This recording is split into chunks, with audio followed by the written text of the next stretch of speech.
What's happening, everybody? Oh, check this out. Welcome back, ladies and gentlemen, to another live AMA, where I answer all of the questions that you might have to ask me. We're going to go over all the latest updates for Paid Network, Master Ventures, and any questions, that's right, that you might have regarding what kind of investments we're making, what we're looking into, what our roadmap looks like, or what we're doing here in Thailand, or like what I had for breakfast. All right, let's jump into it.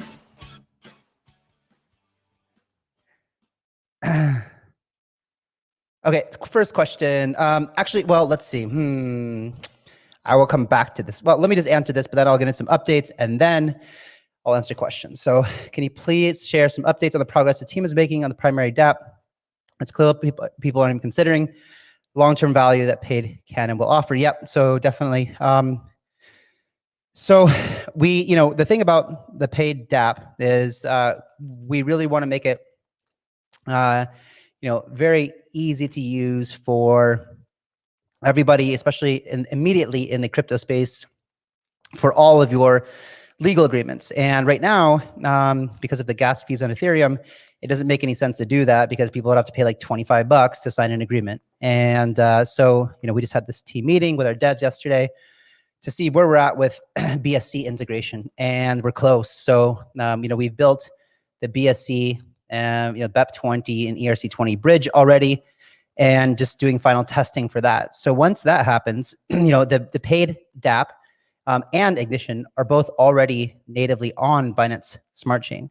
The last part is being able to have a bridge where, if you want to use the Paid DAP tools on BSC, you will need to, use the bridge to basically, if you've got 10 paid tokens in an ERC20 and you want to convert them into BEP20, you just use our bridge. And that's it. So that's immediate short term. We have brought on some Rust developers. They're incredibly hard to find to continue our path to parachain, and that starts with building out our substrate. And so we have applied for a substrate builders program. We are submitting Web3 grant, and basically building out figuring out what the economy looks like, because when you have a parachain or parathread, you don't have to have Ethereum gas, and you don't use Ethereum validators and things like that. You build basically your own entire economy. And so that means we have to think about some new things from a token economic perspective, like what are the transaction fees in the network? How are the validators or the people who secure the network incentivized and rewarded? What kind of taxes are built into the network, fees, things like that, governance, all those kind of complicated things. So I'm happy to also talk about how we've updated or upgraded our development team quite extensively. So admittedly, before, I think that we were bootstrapped quite often or quite early, and we didn't have the strongest development team. But about a month ago, we started onboarding some like really, really senior blockchain and senior developers that we're very proud of, that have been making incredible progress. So we had to do some retooling to make the dApps more effective, easier to use, smoother, and things like that. And so that's what we've been working on. I think we're still, and for the long-term vision, like you asked me about in your question, it's really important that people understand this because, right, like I've said before, Ignition is very interesting in a bull market, doesn't get so interesting in a bear market. But our use case, for those of you who are new or don't understand, is tremendous. And for as far as I'm concerned, there's nobody else, no other project in the crypto space or in the world for that matter, working on the solution that we're building, right? And what is that? Quick overview. That is, basically a solution for people to be able to do business with each other on paid networks, DAP. We're calling them smart agreements, and they're basically simplified agreements that aren't written by attorneys and aren't meant to be litigated by attorneys. If you have a dispute between somebody, it's meant to be handled or dispute resolved on the in paid network. And that dramatically improves the process that everybody on this planet has had up until today that's doing business. You know, you talk to people in third world countries and they have no ability whatsoever to solve a dispute from a business agreement, any type of court of law. There's too much, either the courts are backed up too much, like in India, 1,000 years, or, you know, when I'm talking to Akon in Akon City and talking to manager John, you know, he's telling me that there's just too much corruption in Africa. So, you know, it's basically if someone voids or violates the terms of an agreement and you try to go after them, you know, it doesn't matter because there's so much corruption. So there's no fair justice kind of method. So right now, and even in first world countries like the States, you know, this whole idea of paid network goes back to my issue I had in 2016 with a business partner who committed fraud. And I tried to go after him in court, and it has been 5 years later, and it's still not resolved. And, you know, it cost hundreds of thousands of dollars in legal fees, and it's been just a nightmare. So even in the most developed countries, it still is the most incredibly inefficient and costly type of system that I can ever think of on this planet. So, you know, we're building a real world use case that I think solves, like I said, one of the most inefficient systems in the entire world. And that's what Pay Network is building. And, you know, we have real world utility. And so this is why, you know, we're super bullish on what we're building. And, you know, this obviously sets us apart from all the other launch pads because we're not really a launch pad, right? We're decentralized law or a business agreement platform, especially for cross-border business, but also for local business. So, and then, you know, eventually moving into enterprise apps and things like that. My guess is that we would have this entire smart agreement platform completed, I guess, in about 9 months. And that includes, you know, being on a Polkadot parachain and, you know, having it fully featured, like dialed in, very smooth, and ready for people to start using. You know, everybody I've talked to said they would love to use a platform like this because truth is, every time that you sign a legal agreement, it's useless. An NDA, forget about it. Any other type of agreement, forget about it. Like if there's a problem, you can't do anything about it. You know, there's very few people in this world who have gone to court and were satisfied with the outcome. That's the update about paid DAP, and thank you for asking. So before I get into other questions, let me tell you a little bit about some updates from our side. So I think one of the most interesting things from Master Ventures, and those of you who aren't familiar, you know, we have a lot going on our team. So Master Ventures is a parent company who's been around for a long time, you know, has invested in, you know, over 100 projects. Let me just see if I can share for you real quick. So those of you who aren't familiar, this is Master Ventures, you know, our parent company for Paid Network. You know, we are a venture studio and investment firm. So you can see we're working on the Crypto Exchange Alliance, which nobody really knows about, but it's a tech that's really built for centralized exchanges. House of DAO, which I talk about quite often here, and then Paid Network. And then if you look at our portfolio, so you can see all these investments that like I have made or Master Ventures has made dating back to 2014. You can see a lot of the really early projects like Coinbase and Kraken, Ripple, Abra, Securitize, Bitstamp, Bitfinex, Bank to the Future, Bitso, Circle, Coin Payments, you know, DAOmaker, not DAOmaker, the token that people invested in recently, but DAOmaker equity, like going back 3 years ago. And you can see just, you know, this list goes on, and it's not even totally updated yet, but you can see all these investments that we've made. You know, I think it's been a lot. It's over 100. So, and then we have all the clients that we've been incubating or advising as well here. So, so in my opinion, it's one of the best, you know, one of the best investment track records of anybody in crypto I've ever seen. So up until now, it's been impossible to participate in what Master Ventures has been doing from an investment perspective. However, that's all about to change very, very soon. So I'm pretty excited to announce that Master Ventures, for the first time ever, will be opening up a LP or limited partnership fund. And the thesis of this fund, it's going to be Master Ventures Polkadot Ecosystem Fund. And our goal is to raise somewhere around $30 or $40 million. And what we're going to be doing with this is basically, we're going to use 60 to 70% of the funds that we raise to buy Polkadot and Kusama coins, tokens, KSM and DOT. And, as you guys all know, probably, like, Kusama and Polkadot parachain auctions are coming up, quite soon. And so I believe that just holding DOT and Kusama is very lucrative as it is. And so we will have a significant amount of these assets under management.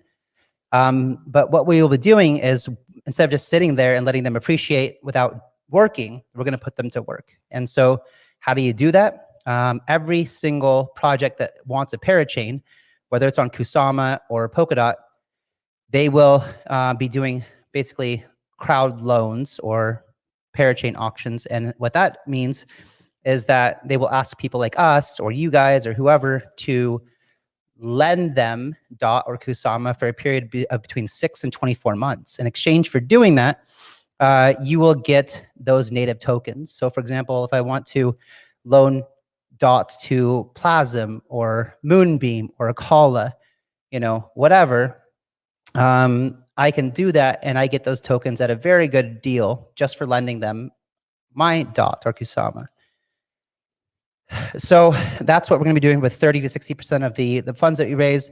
The other 30 to 40% of the funds that we raise go to direct investments in the Polkadot and Kusama ecosystem. So there's a lot of projects that will greatly improve or greatly increase priority to those who have a lot of DOT and KSM to lend them for their parachain slots. So this will give us significant priority into the best parachain projects in the world. And that's incredibly exciting for us to be able to make large investments into the best parachain projects. That's huge. So that's what the other 30, 40% of the funds raised will be used for.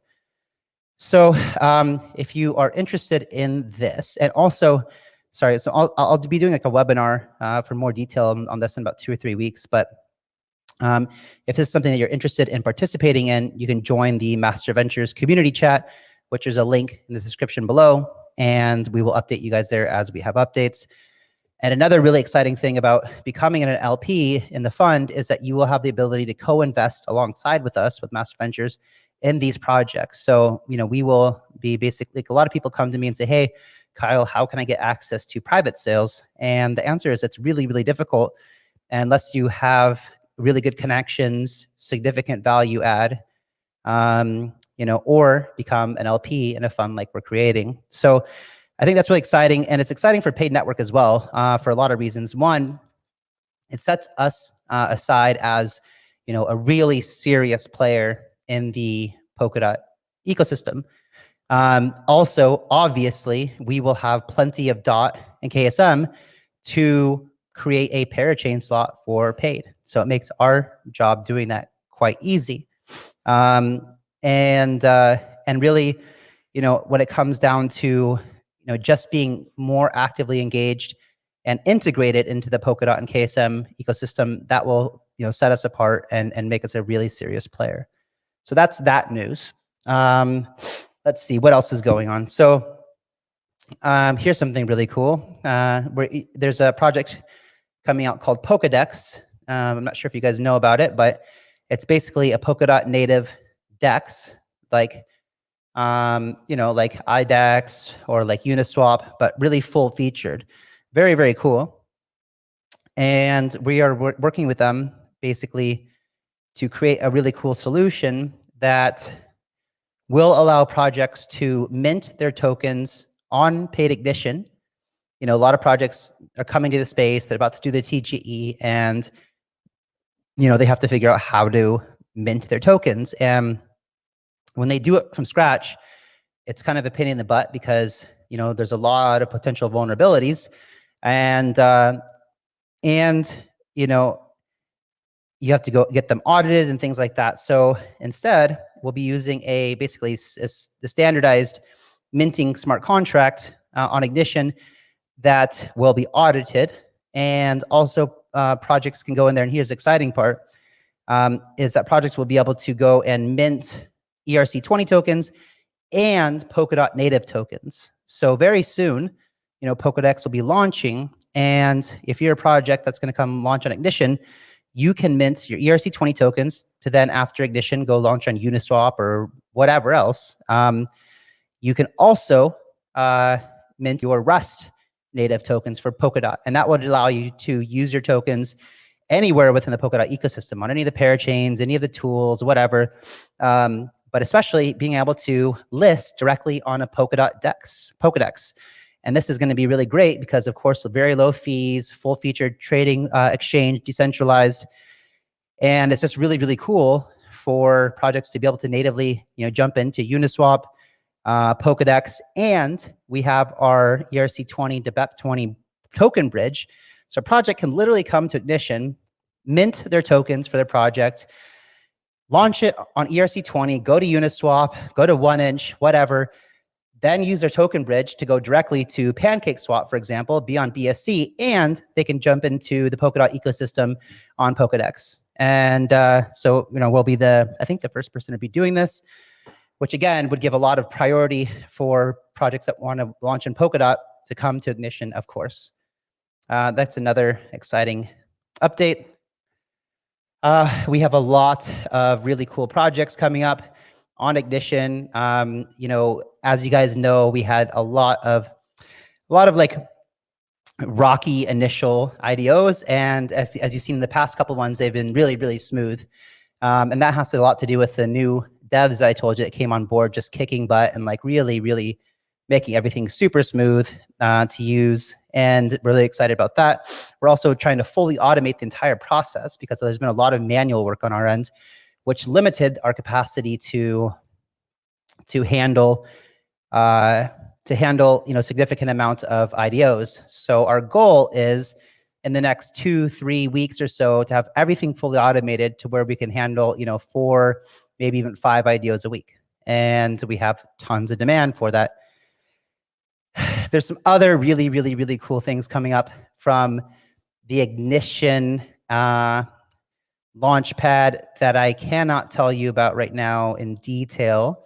All I can give you a hint is this, and I'll leave you guys to take some wild guesses at what it might be. But if you think of Ignition as Polkadot and think about Ignition's wild cousin like Kusama, you might be able to think about what we're planning on doing from the launchpad perspective. And I will give you more details on that probably next week or the week after, but it's going to be a huge, huge, huge, huge for paid network community as far as our capacity to handle IDOs and to be able to handle the best ones in the world and the Kusama grade ones, basically, whatever that means, right? So, so about Binance listing, well, you know, we have investment in Binance Smart Chain. I can't give you any specifics about the listing as far as timing or whatever, unfortunately. But yep.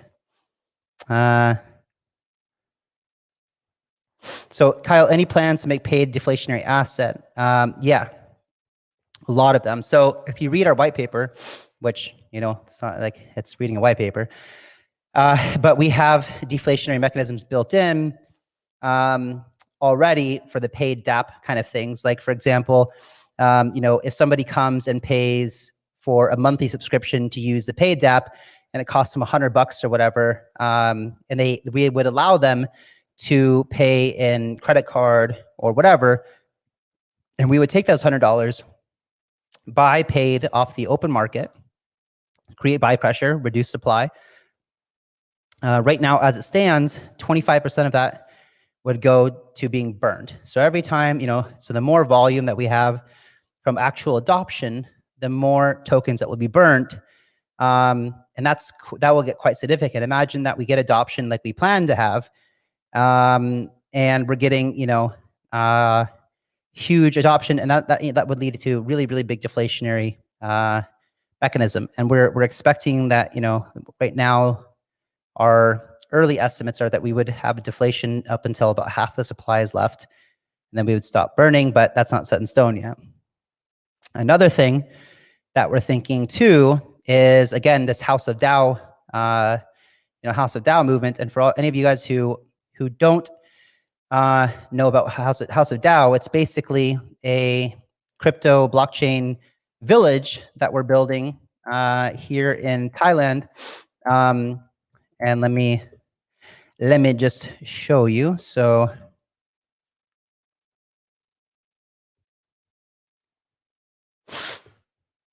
okay, so here's House of DAO. It's a blockchain village experience.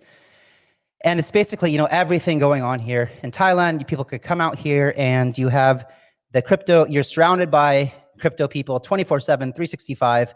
So if you're like me and all you want to do is talk about crypto, which I know most of you listening are, and you don't want to talk to no coiners or normies, then this is the place to be. And we are, we ran a proof of concept for this back in 2018. It was wildly successful. And now, you can come to the House of DAO website and actually look at the video here to see what that proof of concept looked like. But a lot of people, a lot of fun. People came, they came and got in relationships. They got married. Business relationships were born. Projects were incubated. Projects were accelerated. And a lot of people's lives were changed. And we're planning on doing that long term. So, the question is, how do we incorporate paid? Because I hate fiat, right? So, and I think it's disgusting and don't want to use it for anything at House of DAO. And, what better way to continue to add utility to the pay token than to use it as a form of membership to House of DAO, right? And just to give you a sneak peek of where we're thinking about, right now we're negotiating the property. Right now this place has about 40 villas, but we want to build out about another 150 rooms here. You can see what this looks like here. Really, really cool. It's like Manhattan Loft meets Jackson Hole, Wyoming log cabin. Super, super nice. You can see this beach here, restaurants and co-working spaces, really cool pool. These are beachfront villas with your own little pool here. And, it's just really, really, really, really cool. So excited right now, fingers crossed that this all works out. We feel it will. So basically back to the question of deflationary. So one other thing I was thinking about too, we were thinking about either staking the paid token, as a timeshare thing, or another thing I thought about was like, let's say that you have, let's say that we had 100 rooms and there's 52 weeks out of the year. Well, that means we can mint 5,200 NFTs, and each NFT would represent 1 week at House of DAO. And basically every single year we mint 5,200 NFTs, and that if you own an NFT, you can come redeem it for 1 week at House of DAO. If you want to stay for 8 weeks, you have to buy 8 of them. And basically, the way that I'm thinking about doing it is that these NFTs are purchased with pay tokens, and those pay tokens get burnt. So the more locations that we have, we want to open up 20 locations in the next 15 years or so. And imagine that we have tons of these things around the world, and every single year, a lot of tokens are getting burnt. That's a huge deflationary, asset and type of mechanism. So, and then again, like, people can buy these NFTs at a sale or whatever, and they can trade them on the open market if they think that demand goes up or whatever. Just ideas we're playing with. Hey, Frank. How is it going in Mexico? Where are you at? What are your thoughts on the Coinbase direct listing, effect of the broader crypto market in short term? So we've already seen, I think, the hype of this Coinbase listing. And just so you guys know, like, I was an investor in Coinbase, and it sounds cool, right? But I'll tell you what, man, its equity is so not as cool as crypto. I think I invested in Coinbase, and I think it's not significant. I don't know if it's like a 15x or something, but even on like our lackluster IDOs are getting 15x, right? So it's like, and you can do, it's just not that interesting. But what it is important is it's driving a lot of, real world FOMO around Bitcoin, because it's one of the largest IDOs, I think, or if not the largest IPO ever. And that's bringing attention to Bitcoin. Another cool thing that's going to happen is we have the earnings reports coming out in April, I believe, for all of the publicly traded companies. And I believe they would have to reveal their holdings. If they're holding Bitcoin, but they haven't made public statements yet, we will start to get to see some of these publicly traded companies that haven't told us that they're holding Bitcoin, that have been buying it, and we know in the past couple of days, there's been some big institutions buying at Bitcoin, because that's surely not retail driving up the price from 59K to 65K. That's definitely big institutional companies coming in, or pension funds or whatever, buying up billions of dollars of Bitcoin. Frank, are you in Tulum, or where are you at, buddy?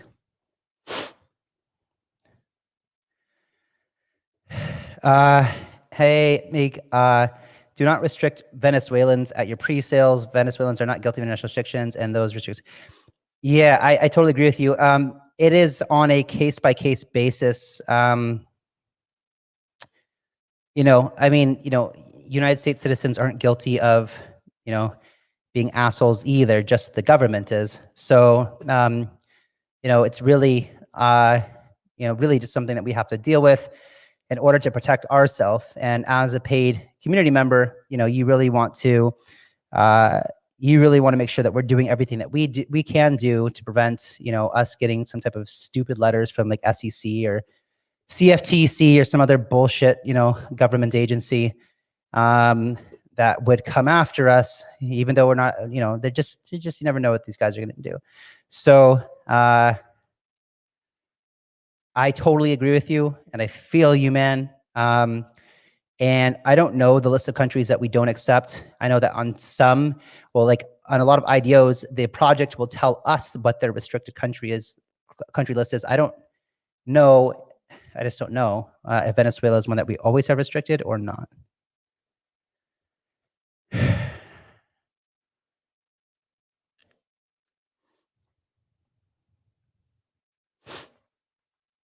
Yes, B, what's up? Has a lucky 7 paid bonus still on for next week? Has it been 7 weeks? I mean, if it has, then yeah, it sure is.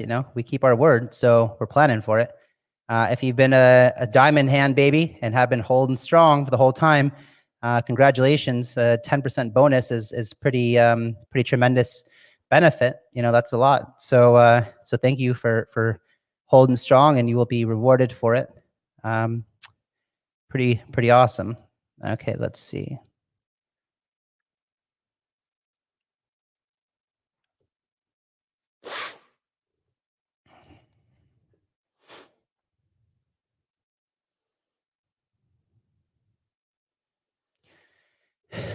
What conditions must be met for a proper Binance listing? You seem disappointed that has not happened yet.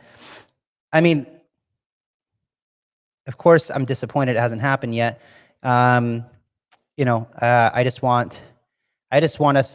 want to settle for a tier 2 exchange or a tier 3 exchange. So I'm waiting for the best. And, I just know there's a lot of demand for our community, so people can go trade, without having to pay gas fees. At the same time, we're very close to being able to trade on things like PancakeSwap or Polkadot, which will significantly lower gas fees. So I feel like it's less urgent, to be able to list on Binance.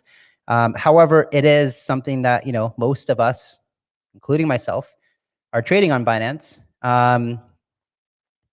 And I am incredibly excited, to be there. And I love the team at Binance.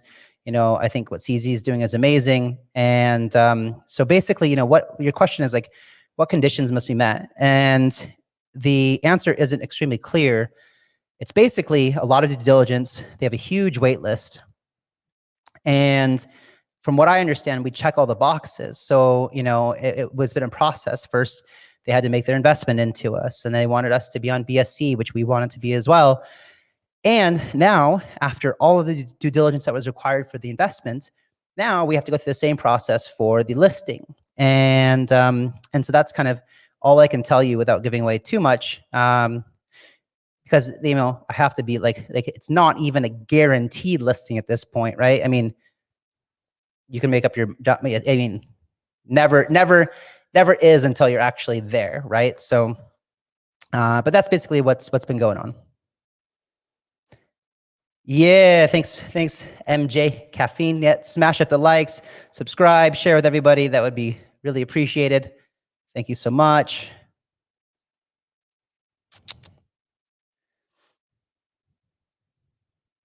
Man, this when I look through the questions, it always like I'm always just scrolling down and it just like jumps through 50 things. So then I have to find my spot again. Hey, yay. Okay.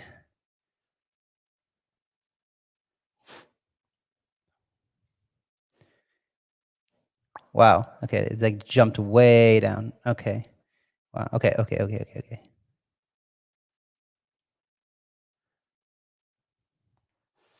Any NFT projects coming in addition? Yeah, we have a few. You know, as you know, we did blind boxes, and we have a few more that we're speaking with. Yeah, one of them coming up that's really exciting. Again, like totally unannounced, but we have one called Chronicle, and I'm very excited about that. Like these guys are hooked up with Hollywood, like hooked up, like Warner Brothers and Universal, Jurassic Park, all kinds of licensing. Like really excited about Chronicle. And I'll tell you what, like we get pitched a lot of NFT projects, and even though I think a lot of the tech teams can definitely build what they're talking about, the thing about NFTs, when you're talking about collectibles, is you have to really analyze the team. And, you know, since there's 150 NFT projects being built right now, the question that makes me interested in it or not is what makes this team unique, and do I think that they can attract the right curators, artists, you know, celebrities in order to drive traffic and adoption to their platform. You know, I meet some NFT projects that you just know these guys don't know anybody. They're just developers building out a platform. And with that, how can you expect, you know, that platform to have adoption if they don't know anybody? And so that's the hard part about NFT platforms, is making sure that you can, you know, really do due diligence on the team and try to, you know, cut through any BS and find out if these guys are going to be able to execute and deliver.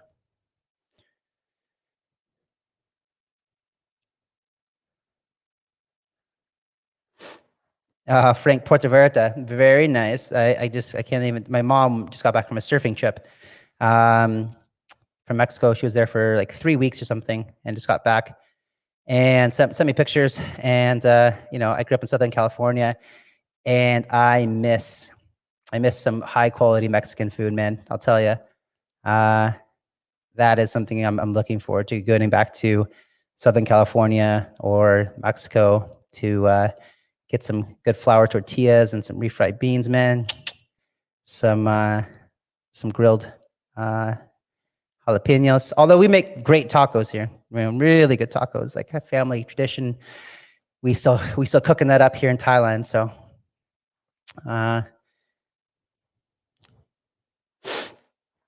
how's the super paid IDO work? Yeah, so we're still working out all the fine details with Elliot and Superfarm, and it'll probably be something like you guys saw the DAO maker pool for Beyond.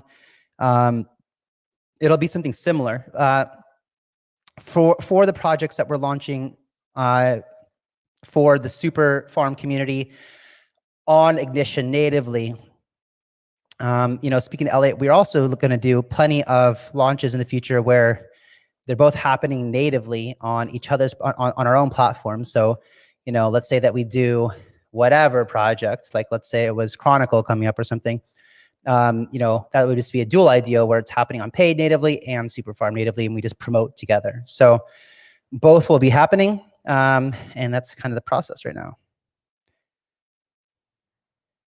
CR, I gave you some hot gossip already, brother. Maybe some more will spill out as we keep chatting here.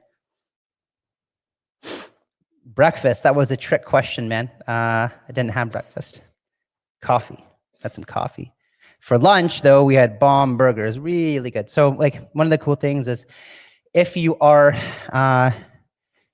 smart and make your way out to House of Dow, you will get to experience what my team does every single day, and that is be able to eat the finest food by an award-winning chef who cooks us. We're fortunate to have her name's A, and she's amazing.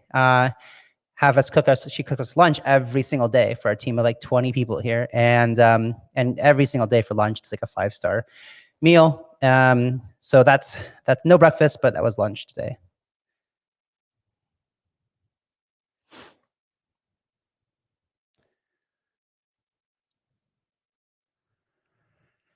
Yeah, so Gianfranco, you're basically asking, yes, you're asking about the chain of HODL. And chain of HODL has been active since inception, basically. However, we have been doing it for now all the way back to Shadows IDO, and we're going to modify that, and we will announce the new rules for that coming up. But what we've been talking about is limiting that to, like, say, the past 3 IDOs maybe. So you don't have to hold them from all the way back when, but there'll be plenty of incentive for people who are holding the last 3 IDOs, for example. That's not set in stone yet, but that's kind of what we've been thinking.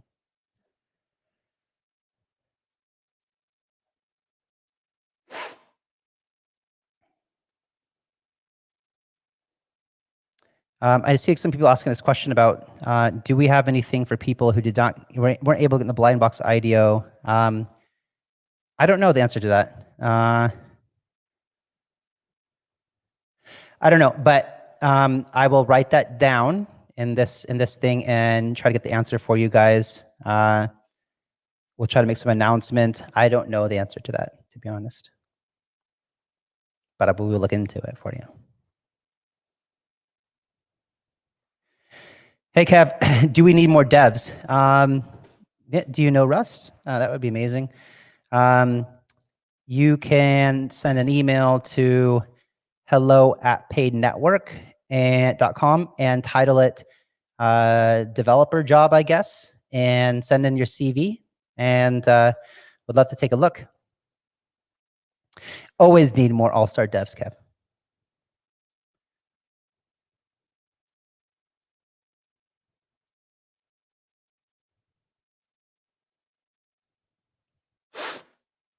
More chance at allocations, please.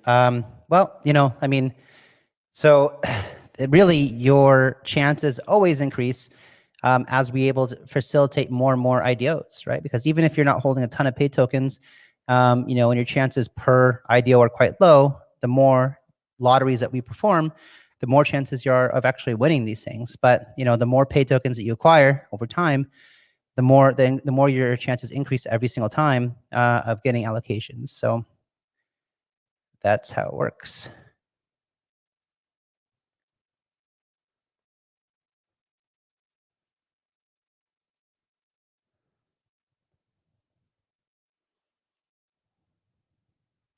Let's make House of Dow in Ghana. Maybe. I don't know. Has my sentiment around BitClout changed? No, not at all. Not at all. I'm extremely bullish about BitClout still. I hear new rumors about things like listings and blah, blah, blah. And like a lot of people are taking it really seriously. But I haven't had the time to actually, go on. Like I basically, like for those of you who don't know, I was one of the first people on YouTube to share about BitClout. I think, I got into BitClout when I was like $88 and went heavy into it. And I just started going and buying all the creator coins very early.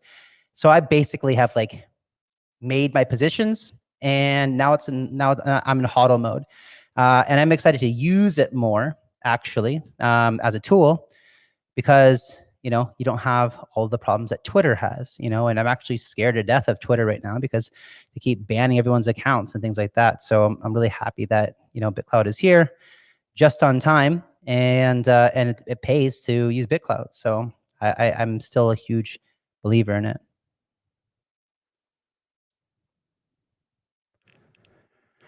Okay, so what are your chances of getting a lottery ticket as a moon tier? Well, that depends on how many pay tokens you're holding, right? So, but basically what that comes down to, yeah, you're right. There's a lot of differentiating factors, and that is like, how big is the public sale raise on Ignition? And just so you know, we've implemented some new requirements on Ignition. No more of these like $80,000, $100,000 IDOs. I'm just telling projects no if they want to raise that small. Now we have a minimum of 150K, but I'm trying to press projects to do more like 300 to 400K for the IDOs, and that is to increase the chances of winning, to have more people in our community be able to win tickets. But I've looked at the basically the odds of winning for the past few IDOs, and it's like, for every 1,000 paid tokens, the odds have been somewhere between like 3 and 11%, just depending on how big the raise was.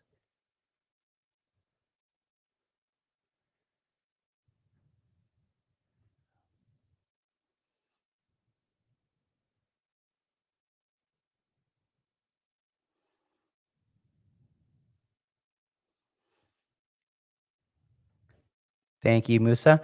What about bot restrictions as a prerequisite for IDOs? It's something that I'm looking into. Like, I know the only one that I know that's doing this right now is Ian from Ferrum. We were supposed to have a call last week, but for some reason it didn't work out. Something that we're looking into. It's basically something that each project will have to make a decision on their own. I don't think it's going to be a prerequisite. I mean, like, look at how well AIOZ and SHOPX did.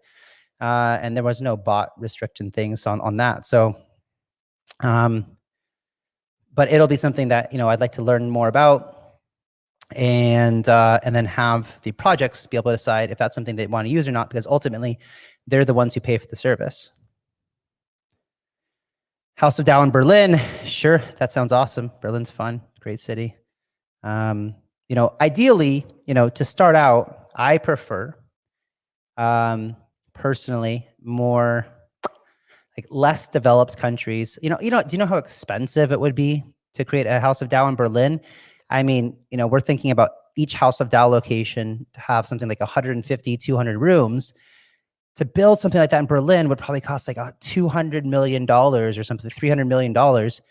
And that's really, really hard to swallow. But I think that, after we do 3 or 4 House of DAOs around the world, maybe the first one's here in Thailand, then maybe we go to like somewhere in South America, like Colombia or Brazil or something, and then maybe we go somewhere like, somewhere where there's some skiing and snowboarding, and maybe we go, whatever. So after we have a few of these things, and they prove incredibly successful, and I think one of the big revenue factors would also be sponsorships. So imagine like Binance gets a huge villa at House of DAO, and they can pay to sponsor it for a year or two, whatever. The whole villa gets painted all Binance, like Binance colors, all the towels have Binance logo on it, all the bedding, blah, blah, blah.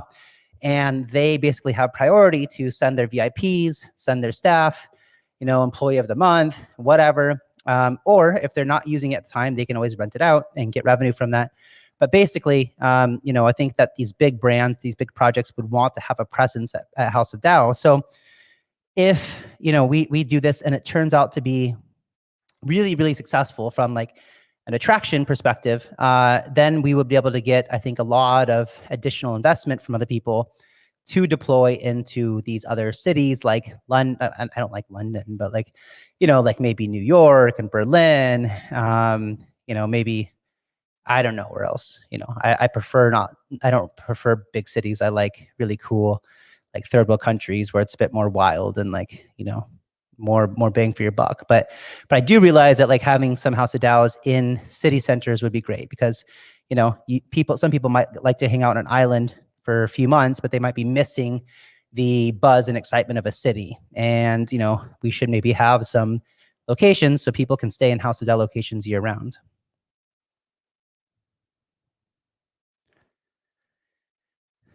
Hey, Sean Skizzle. Is paid hiring, sales, business development help in the US? I'd be highly interested if so. Yeah, potentially. I mean, we're constantly hiring. So again, if you just send an email and just say like, application for sales, business development, and drop in your CV and a bit of a cover letter in there. We'll definitely check it out and get back to you.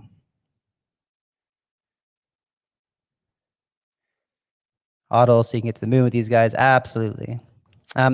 Another thing that I don't remember if I told you this last week or not, but one thing that we're thinking about doing is looking for long-term believers or stakers that want to stake their paid tokens for a significant amount of time. So maybe 1 year, 2 year, 3 years. And, really rewarding these people who, because basically, I don't, some people like try to buy and sell paid in between every single IDO, and that creates volatility and confusion to people. I just want to see total value locked, shoot through the roof, right? So if you stake your paid tokens for 2 years, it means you can't sell anything for 2 years. They're just sitting there, removed from circulation. And that's ultimately what every project should shoot for, is how do we remove as many tokens from circulation as possible? And this is exactly why I'm super, super bullish on Polkadot, because projects people are removing their token supply for 2 years at parachain auctions, right? So what we're thinking about doing is creating huge incentive for those who decide to stake for long term. For example, if you stake your paid on paid ignition for 2 years, you might get 2 times as many lottery tickets as you got before. So for every 1,000 paid tokens, you get 2 lottery tickets. Maybe if you stake for 3 years, maybe you get 3 times as many lottery tickets. Just things we're thinking about. But when you look at the math that we did for the last one we checked was I checked was AIOZ, and the amount of tokens that were being used to participate in the AIOZ IDO was over $100 million, and that was at a token price of like $2 or something. So that would equate to over $250–300 million in total value locked if all those tokens were locked up. That's pretty significant. And more and more people would want to participate as this goes on, and as people find out how lucrative it is to be holding paid and be able to invest in these IDOs, that would just require every time more and more and more value getting locked up. And when you have numbers like that and you have that much supply removed from circulation, that's ultimately you want, right? Because any of you guys know simple economics, you remove supply but increase demand, you know what happens.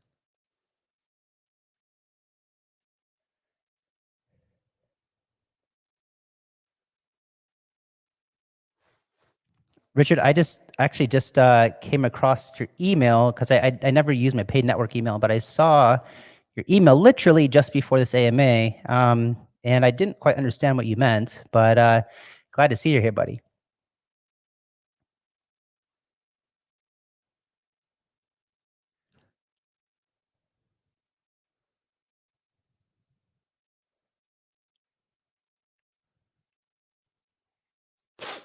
The Gate Exchange has put up the paid token up for sale through unauthorized and illegal ways. This is correct. After the hack, paid V2 did not come to the exchange for this reason.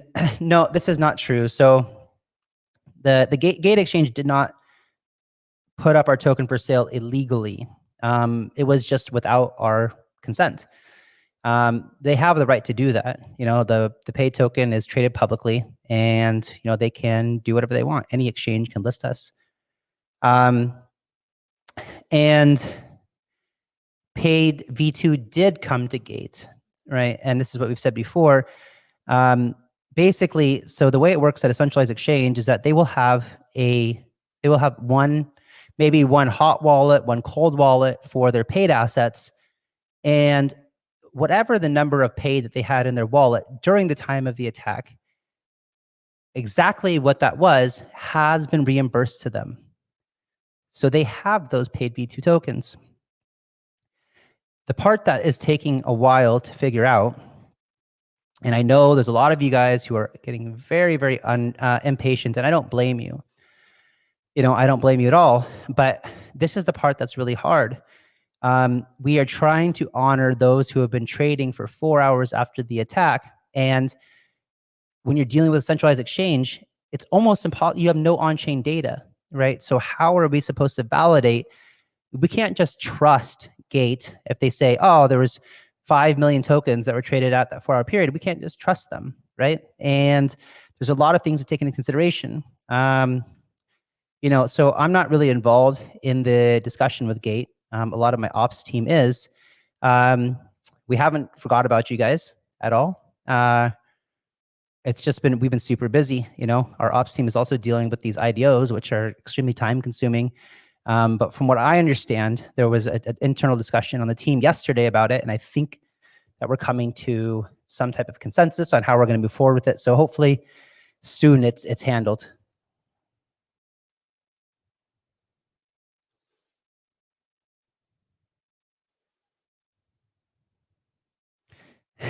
Give me the smart contract for your staking. Yeah, baby.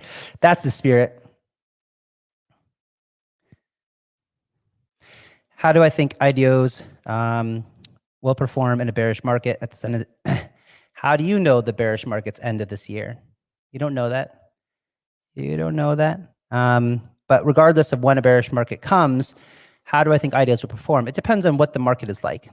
So some people think that a bear market might come and we see similar to 2018 with major 85% retracement. I don't think that's going to happen.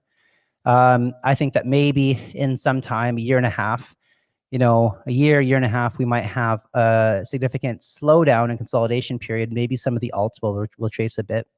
I don't think Bitcoin will very much. But the paid ignition crowdfunding platform, has done a really good job at amassing a tremendous amount of interested investors. And what we're planning on doing is evolving Ignition into a full-fledged DICO model, which is basically a crowdfunding platform. Think of it like Kickstarter and Indiegogo, where there's governance and accountability attached to it. So while an ungoverned, unaccountable fundraise like an IDO does really well in a bull market, in a bear market, investors might want some more security because you're not guaranteed, you're not going to get these crazy returns and not anything.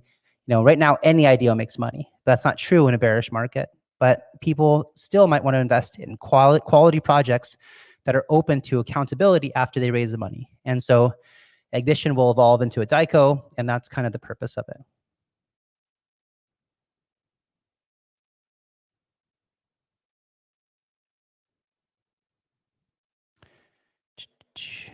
Let's see.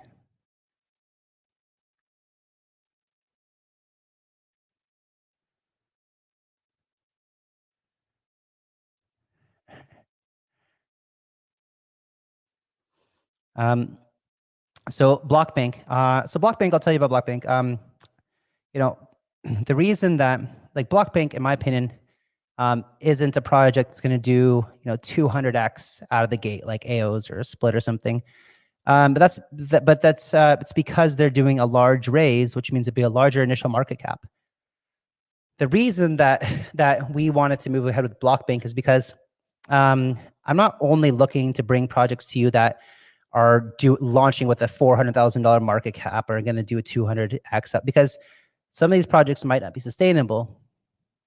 But when you look at another one like Globe is doing a huge raise, but these two projects in particular, we're bringing to you because I believe that they're very sustainable long term and will do extremely well over time.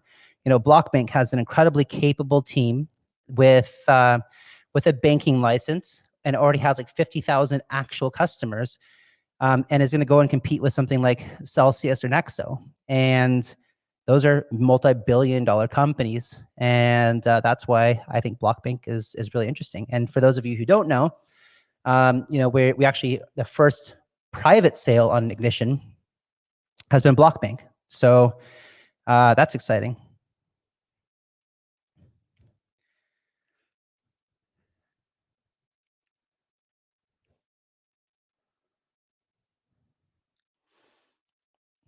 Also, do you accept interns or someone looking to get out of this crappy system to work on something that can change society? I'll come work for free. Hey, Marlon. Interesting. Again, please, yeah, that would be super interesting and awesome. And anyone who wants to get out of this shitty 9-to-5 rat race, I'm all for talking to. So if you can,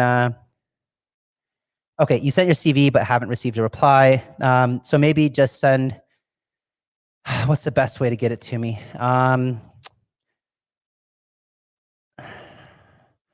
You could send it to my email, like kyle@paidnetwork.com or kyle@master.ventures. Also, if you go into the Master Ventures community chat, it's not quite as busy as a paid network one, and you can usually get attention there a bit better. Also, another way to get attention too is if you send to our head of ops, Marta, Marta @master.ventures. She'll be able to probably get a good look at it. So please do send your CV again. Sorry, we haven't seen it yet. But yeah, House of DAO Bali, definitely something that we would definitely entertain. I just love the architecture in Bali so much. And there's already a huge crypto community there. It's definitely a place that I think we'd be interested in doing.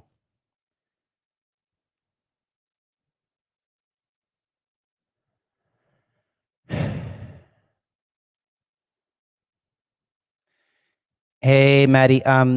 Yeah, I did kind of elaborate quite a bit on Master Ventures LP. Again, just join the Master Ventures community chat, and we will be posting updates there.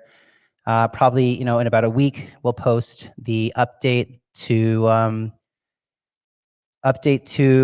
when the webinar happens, and then we'll have a bunch of detail.